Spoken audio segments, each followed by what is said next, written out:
Hoje, iniciamos a série Fé em Ação, reflexões na carta de Tiago. Já tivemos em anos anteriores séries tratando da fé, mas não com o enfoque desse mês.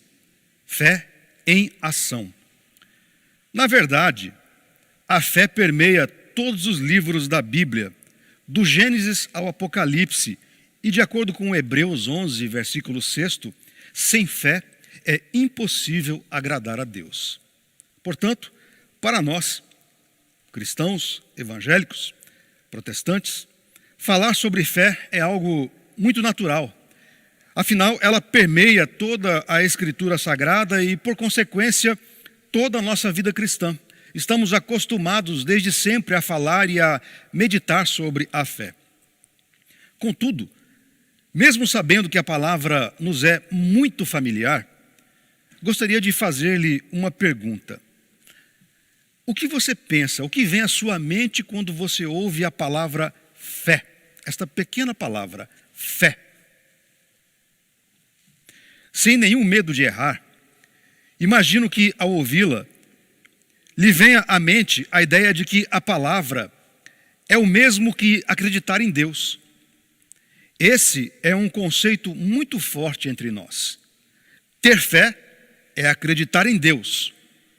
Normalmente se diz, fulano tem fé, para informar que a pessoa crê em Deus.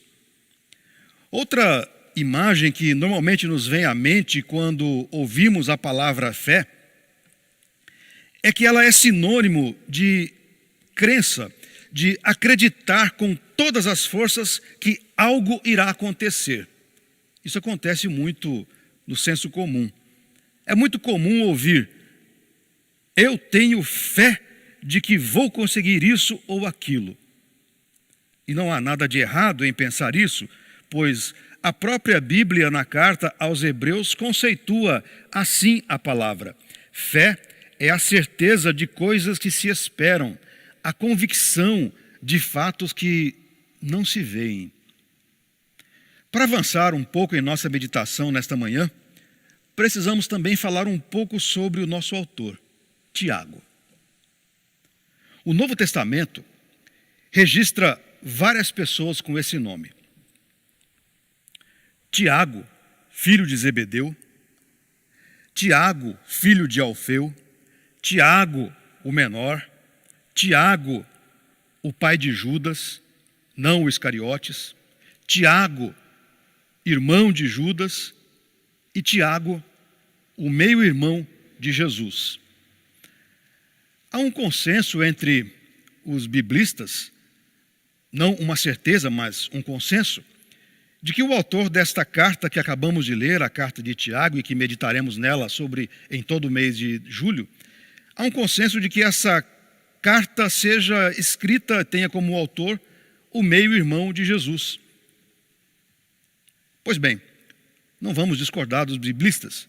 Depois de também nos inclinar à ideia de que Tiago é de fato o meio-irmão de Jesus, é de fato o autor, precisamos entender a razão de por que ele ter escrito sua carta com ênfase na fé como uma ação. E esta é a marca de Tiago, esta é a marca da carta de Tiago. Uma visão única em toda a Bíblia a respeito da fé. Fé como uma ação. Efésios 4, 5 nos diz que só existe uma fé. Há uma só fé. É verdade. Porém, existem muitas maneiras de entendê-la, de percebê-la. Mesmo entre as personagens bíblicas, olham diferentemente para a fé e têm conceitos diferentes a respeito da fé e a veem sob várias perspectivas. Se para uns a fé remete para a ideia de crer com todas as forças, para outros, fé pode ser um conjunto de ideias, de conceitos, de doutrinas a respeito de Deus. É o que chamamos de fé judaica, fé cristã. Depois de não pequena discussão, há também entre os estudiosos um certo consenso de que a carta de Tiago é anterior aos escritos do apóstolo Paulo. Foi escrita a carta de Tiago aproximadamente no ano 44 de nossa era. E talvez você esteja se perguntando, mas o que isso importa? O que isso importa? O que importa é eu saber quando foi escrito e por quem foi escrita. É que alguns achavam que Tiago escreveu a carta como uma resposta aos escritos do apóstolo Paulo, que era profundamente teológico, e alguns diziam que Tiago escrevia a carta como uma resposta, de certa maneira até mal educada, para o apóstolo Paulo, a respeito daquilo que Paulo escreveu sobre a fé. A carta de Paulo aos Romanos, por exemplo, é uma espécie de tratado teológico a respeito da fé cristã. Nesta carta, Paulo discorre teologicamente, por exemplo, sobre a regeneração, sobre a expiação e o papel central da fé em todo esse contexto de salvação do ser humano. Para muitos, uma leitura intelectualizada, densa. Tiago escreve sua carta dando outra ênfase ao assunto. Ainda que haja uma só fé, ela pode ser vista sob vários ângulos, e cada ângulo pode levar a uma conclusão diferente. Foi isso que Tiago fez.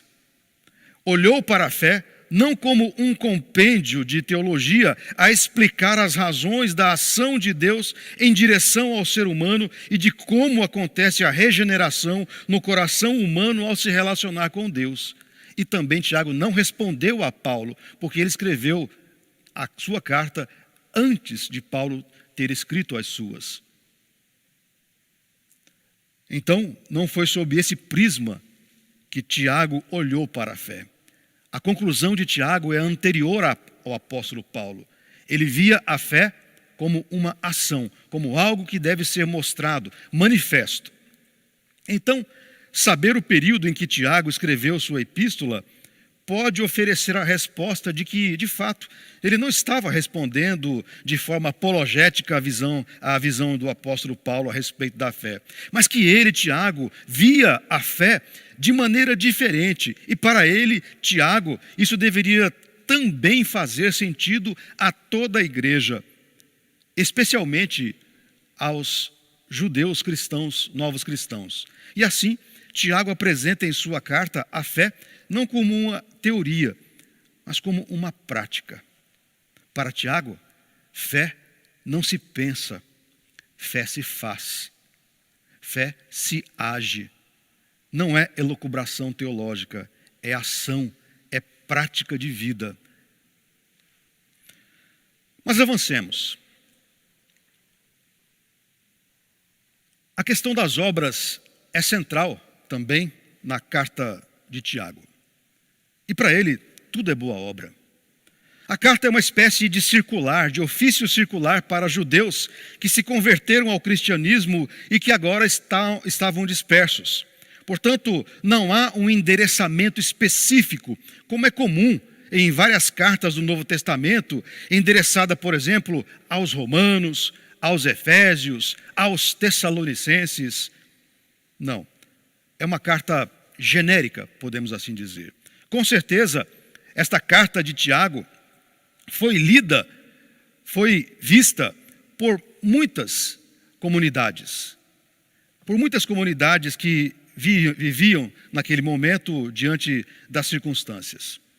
E assim, ofereceu importantes conselhos práticos àqueles aos quais ele chamou de as 12 tribos que se encontram na dispersão.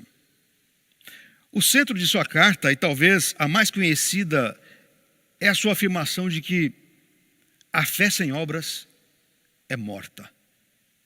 Talvez esta seja a frase mais conhecida e talvez esta seja a marca da carta de Tiago.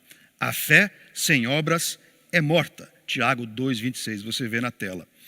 Quando lemos este trecho e nos esquecemos de todo o resto da epístola, da carta, somos inclinados naturalmente a achar que, para Tiago, o termo obras refere-se às boas ações de cunho social, tais como ajudar o próximo, dar esmolas, enfim, fazer o que hoje nós conhecemos por ação social.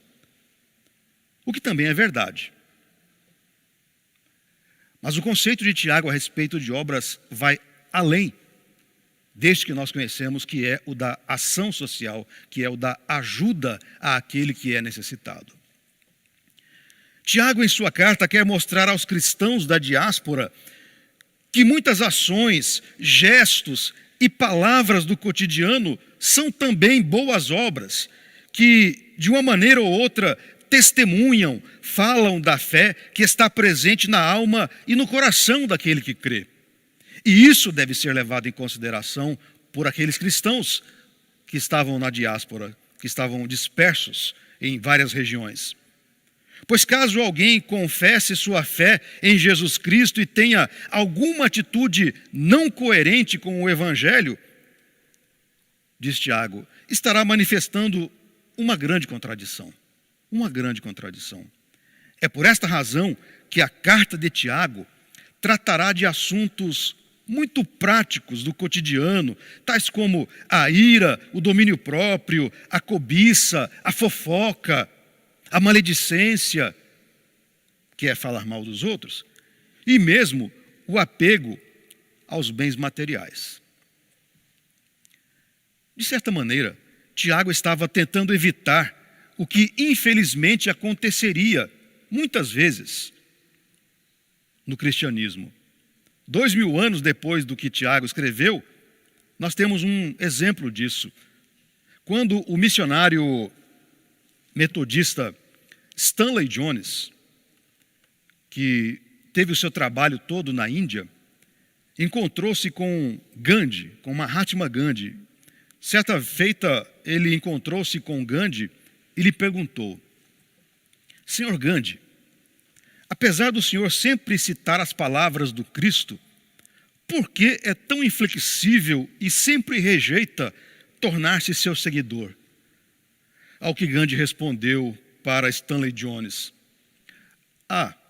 eu não rejeito o seu Cristo, eu amo o seu Cristo. Apenas creio que muitos de vocês cristãos são bem diferentes do vosso Cristo. Em outras palavras, Gandhi estava dizendo: vocês se dizem cristãos, mas não fazem o que Cristo ensina. Portanto, precisamos entender que para Tiago o termo obras vai muito além do gesto de oferecer ajuda social aos necessitados. A fé em ação se manifesta de diversas maneiras. Dito isto, ouçamos Tiago novamente. Eu farei a leitura do texto que nós acabamos de ler, Tiago 2, de 1 a 13, mas agora na paráfrase, a mensagem de Eugene Peterson, já conhecido nosso. Diz assim: meus amigos, não deixem que a opinião dos outros interfira na maneira de viver a fé gloriosa do Senhor. Se um homem vestido com roupas de grife entra na igreja e vocês dizem: sente-se aqui, meu prezado, este é o melhor lugar. Mas quando entra uma pessoa pobre, vestida com roupas velhas, vocês a ignoram e dizem: é melhor sentar ali no fundo. Então, vocês estão discriminando uma pessoa aceita por Deus e provando que são juízes que não merecem confiança. Escutem, vocês não sabem que Deus não é como nós? Ele escolhe gente desprezada pelo mundo para serem primeiros cidadãos do reino, com plenos direitos e privilégios. O reino foi prometido a todos os que amam a Deus. Como podem menosprezar esses mesmos cidadãos? Não são os grandes e poderosos que exploram vocês nos tribunais? Não são eles que difamam nosso novo nome de batismo, cristão? Vocês devem cumprir o princípio maior das Escrituras: ame o próximo como você mesmo. Mas quando ficam bajulando pessoas ditas importantes, quebram esse princípio. Vocês não podem escolher o que querem cumprir na lei de Deus e ignorar o restante. O mesmo Deus que disse não adulterarás, também disse não matarás. Se alguém não adultera, mas mata, acham que uma coisa cancela a outra? Não. Quem mata é assassino e ponto final.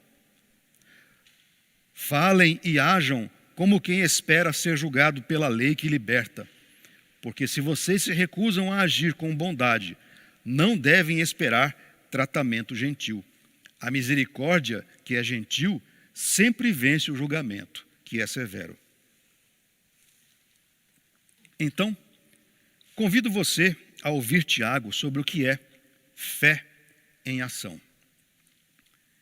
E o título deste sermão é o que você vê na tela. Eu não consigo respirar. Esse é o título de nossa meditação. Eu não consigo respirar. A discriminação, ou o que Tiago chama de acepção de pessoas, sufoca o amor. Tiago descreve um comportamento entre seus leitores que, lamentavelmente, tornara-se comum entre eles. O que Tiago chama de, como eu disse, acepção de pessoas. O termo é sinônimo do que hoje chamamos de preconceito ou discriminação. Não importa a palavra, a atitude é a mesma. Diferenciar pessoas por aquilo que elas são ou possuem.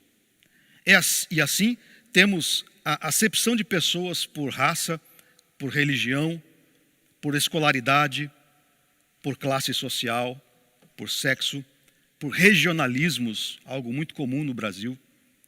E a lista continuaria por muito tempo, se eu aqui fizesse. Isso me faz lembrar a sátira ao comunismo de George Orwell, A Revolução dos Bichos, quando termina o livro com uma frase que é o mesmo comportamento apontado por Tiago entre os cristãos lá do primeiro século. Todos os animais são iguais, mas alguns animais são mais iguais que outros. Lá no primeiro século, Tiago critica a diferenciação que se fazia entre os ricos e os pobres e de como se dava mais atenção aos que aparentavam a riqueza. Ao fazerem isso, os leitores de Tiago não percebiam que aquela atitude de acepção de pessoas, de discriminação, simplesmente tirava o oxigênio, sufocava o amor que devia existir entre as pessoas, independentemente do que elas fossem ou possuíssem. Ao darem mais atenção aos ricos e desprezarem os pobres, os cristãos judeus do primeiro século se assemelhavam a Derek Chauvin, que não percebia ou não dava importância que sua ação desastrosa sufocava, tirava o oxigênio de George Floyd, que gritava: eu não consigo respirar, eu não consigo respirar. E assim, a atitude de Derek Chauvin levou George Floyd à morte, tirando-lhe o oxigênio. Este é o final de todo tipo de discriminação, a morte. Lembre-se, sempre depois de uma atitude ou palavra discriminatória, o fim será a morte. Morte da sensibilidade, morte do respeito, morte da dignidade, morte da gentileza, morte do amor. E de acordo com Tiago 2,9, se todavia fazeis acepção de pessoas, cometeis pecado. Queridos irmãos e irmãs, o que Tiago está nos ensinando, e não apenas aos primeiros cristãos, mas também a mim e a você que vivemos no século 21, é que para manifestar de forma saudável a nossa fé, ela precisa ter atos concretos. Precisa ser uma fé em ação, uma fé que manifeste em nossas palavras e em nossos gestos que somos filhos de Deus. E a obra que se espera em você é que, ao invés da acepção e da discriminação, é a aceitação amorosa e respeitosa de todos os que são diferentes, seja em relação à raça, seja em relação à religião, à classe social ou qualquer outra discriminação que seja criada pelo ser humano. Você quer fazer boas obras? Você quer que a sua fé tenha uma boa ação?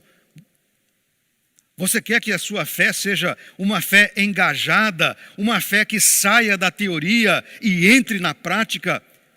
Então não faça acepção de pessoas. Essa é uma boa obra que se espera do cristão. Não julgue, seja pela aparência, seja pela cor da pele, seja pela raça ou pelos regionalismos. Agindo assim, você estará com certeza colocando a sua fé em ação. E a obra que se verá em sua vida será o amor e o respeito daqueles que o observam. Quando cristãos fazem acepção de pessoas, estão tirando o oxigênio do amor, evitando que ele respire, cresça e floresça nos corações, seja no seu próprio, seja no coração da pessoa que é vítima da discriminação. Quando cristãos nutrem o preconceito, estão sufocando a fé que possuem em Deus. Pois segundo Atos 10:34, Deus não faz acepção de pessoas.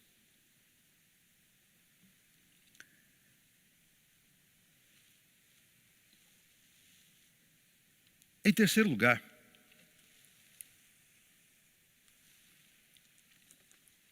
a discriminação sufoca a alma e a fé. Na vida cristã, não há nada mais estranho, não há nada mais bizarro do que alguém se dizer um fiel servo do Senhor e ter atitudes que definitivamente não condizem com aquilo que ele crê. Foi para isso que Tiago escreveu sua carta. Percebeu que isso estava acontecendo nas comunidades cristãs do primeiro século. Definitivamente, eu não consigo, à luz das Escrituras e à luz do Evangelho de Jesus Cristo, eu não consigo enxergar coerência entre afirmar que se crê em Jesus e apoiar a pena de morte. Eu não consigo entender que haja equilíbrio entre a fé em Jesus Cristo e fazer apologia às armas, por exemplo. São coisas contraditórias. Jesus Cristo é o príncipe da paz. Tais posicionamentos são uma mostra muito clara de que a acepção de pessoas, a discriminação e o preconceito já sufocaram a alma e a fé do indivíduo cristão que pensa de tal maneira e que defende tais conceitos, que por mais que ele tente, a sua mente já está tão sufocada, sua fé já está tão sufocada, que por mais que ele tente, não consegue perceber o absurdo de suas atitudes e de seus posicionamentos. Estão tão distantes do Evangelho da paz que não conseguem mais perceber que arminhas e a mensagem de Jesus Cristo são excludentes, são contraditórios. Armas e Evangelho não podem conviver em harmonia. E assim, imbuídos de discriminação, esqueceram-se da orientação de Jesus de que não se pode servir a dois senhores. Ou defendemos a vida, ou defendemos a morte. Não há como conciliar tais coisas. Historicamente, já tivemos atitudes parecidas. E passados os séculos, o cristianismo teve que vir a público para reconhecer o seu erro e pedir perdão por tais posicionamentos. Isso é histórico. Foi assim com as cruzadas. Foi assim com Calvino e Serveto. Foi assim com a noite de horror de São Bartolomeu.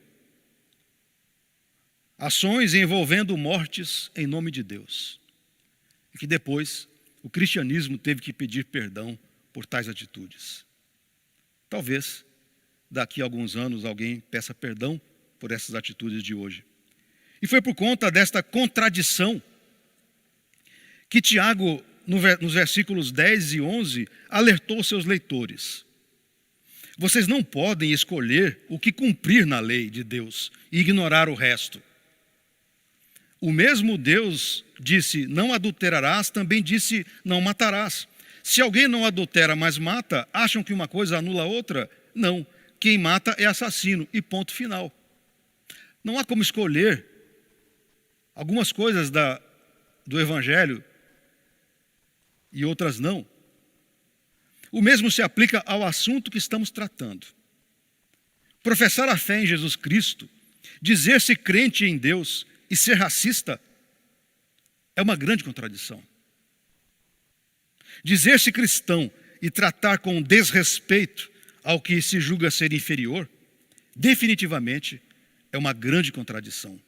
E para Tiago, um pecado. Para a tristeza e vergonha do Evangelho de Jesus Cristo, já vi patrões ditos cristãos fiéis, não permitindo que seus funcionários usassem o mesmo refeitório onde eles mesmos se alimentavam. Deviam usar algum lugar escondido.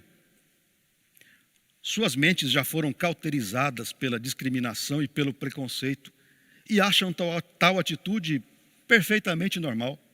Não conseguem perceber o ridículo da situação. Não conseguem perceber que incorrem em pecado. Foi isso que Tiago tentou mostrar aos cristãos do primeiro século. Sim, queridos irmãos, queridas irmãs, a acepção de pessoas, a discriminação de pessoas sufoca a alma.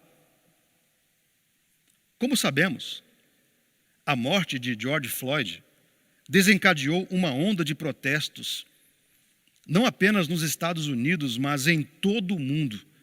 E eu não tenho dúvida de que o tratamento que Floyd recebeu daquele policial foi fruto de um comportamento de acepção de pessoas. Se Floyd fosse branco e de olhos claros, não teria sido tratado da maneira como foi. Mas Derek Chauvin não tirou o oxigênio apenas de George Floyd. Naquele ato, o policial sufocou o amor. O policial, ao pressionar o joelho no pescoço de Floyd, sufocou sua própria consciência, sufocou sua própria dignidade, sufocou sua própria fé, sufocou sua própria humanidade. E só então, e depois de ter sufocado a si mesmo e a sua alma, foi que sufocou George Floyd até a morte.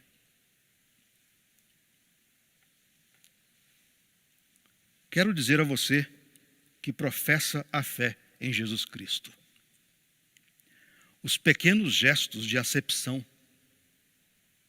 que são vistos como corriqueiros e normais, os pequenos gestos de acepção, as pequenas atitudes de discriminação, são mais sérias do que você imagina. Podem sufocar a sua alma, podem justamente sufocar a sua fé em Deus. E assim, ela não poderá ser uma fé em ação. Portanto, permita que a sua fé floresça.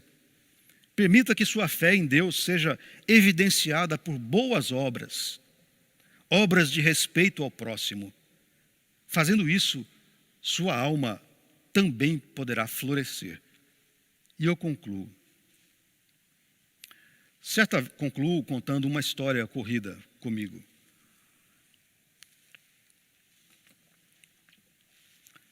Certa vez, eu estava numa concessionária para levar o carro para um concerto corriqueiro. Enquanto eu aguardava, entrou um senhor na concessionária, um senhor já de certa idade, usando camiseta, bermuda e chinelos. E dirigiu-se a um vendedor e perguntou o valor de um carro. Mas não era um carro qualquer, era um carro topo de linha.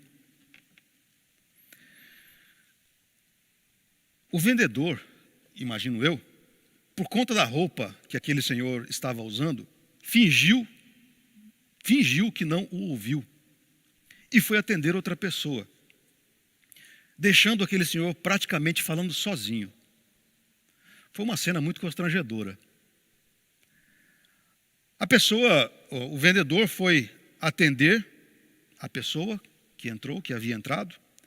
Essa pessoa logo saiu e eu fiquei observando a cena. Em seguida, o senhor de bermudas e chinelos se dirigiu ao vendedor e disse: Vou levar o carro. À vista. O vendedor abriu um sorriso e disse: ah, sim, pois não, por favor, sente-se aqui, indicando uma cadeira em frente à sua mesa. Ao que o senhor de bermudas e chinelos respondeu: mas não será com você, eu quero outro vendedor. Moral da história: para cima ou para baixo, as aparências enganam. Sempre. As aparências enganam. E assim como o crime, ela não compensa. Portanto, querido irmão, querida irmã, deixe a sua fé agir. Permita que a sua fé seja uma fé em ação. Deixe o amor respirar. Deixe sua alma respirar. Deixe sua fé respirar. E de que maneira você pode fazer isso? De que maneira sua fé pode ser uma fé em ação? Não discrimine. Não faça acepção de pessoas.